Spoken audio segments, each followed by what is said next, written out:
Group 2ல் கேட்ட question இதை பாருங்கள். ஒரு பகடையில் 1க்கு எதிரே 4 2க்கு எதிரே 5 உள்ளது எனில் கீழே உள்ள ஒரு 4 ஆப்ஷன் கொடுத்துருக்காங்க. அதில் எது கரெக்டுன்னு சொல்லிட்டு பார்க்கணும்.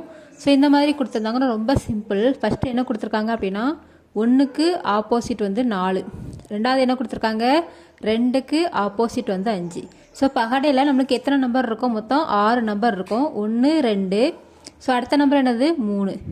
இப்போ 4 5, அடுத்த நம்பர் 6. ஸோ இதுலேருந்து என்ன தெரியுது அப்படின்னா 1க்கு ஆப்போசிட் 4, 2க்கு ஆப்போசிட் 5, 3க்கு ஆப்போசிட் 6. ஸோ ஆப்போசிட் நம்பர் எதுவுமே பக்கத்தில் வராது. இப்போ ஆப்ஷனை பாருங்கள். 3 4 மற்றும் 6க்கு அருகே உள்ளது. இப்போ 3க்கு ஆப்போசிட் 6ன்னு பார்த்துட்டோம். ஸோ இதுக்கு என்ன அர்த்தம் அப்படின்னா 3 நடுவில் இருக்குன்னு அர்த்தம், 4 6ன்னு சொல்லிட்டு அர்த்தம். இப்போ இதுக்கு ஆப்போசிட்டாக தான் வரணுமே தவிர, ஆப்போசிட் அப்படின்னா 1 விட்டு 1 வராது தான் ஆப்போசிட். ஸோ அடுத்தடுத்து என்ன செய்யாது, வராது. அப்போ இந்த ஆப்ஷன் தப்பு. அடுத்து 3 5 மற்றும் 6க்கு அருகே அப்படின்னா 3 நடுவில் 5, இங்கே 6, 3 6 பக்கத்தில் வந்திருக்கு. ஸோ அப்போ இந்த ஆப்ஷனும் தப்பு. 2 3 மற்றும் 6, அப்போ 2 நடுவில் போட்டுக்கோங்க, 3 6.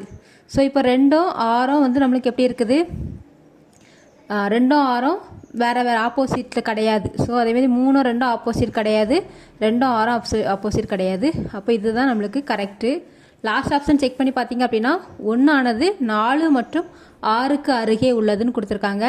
1 4 அடுத்தடுத்து வரக்கூடாது. அப்போ 1 4 பக்கத்தில் வந்திருக்கு. ஸோ அப்போ இதுவும் தப்பு தான். ஸோ இந்த மாதிரி ஈஸியாக கண்டுபிடிச்சிடலாம்.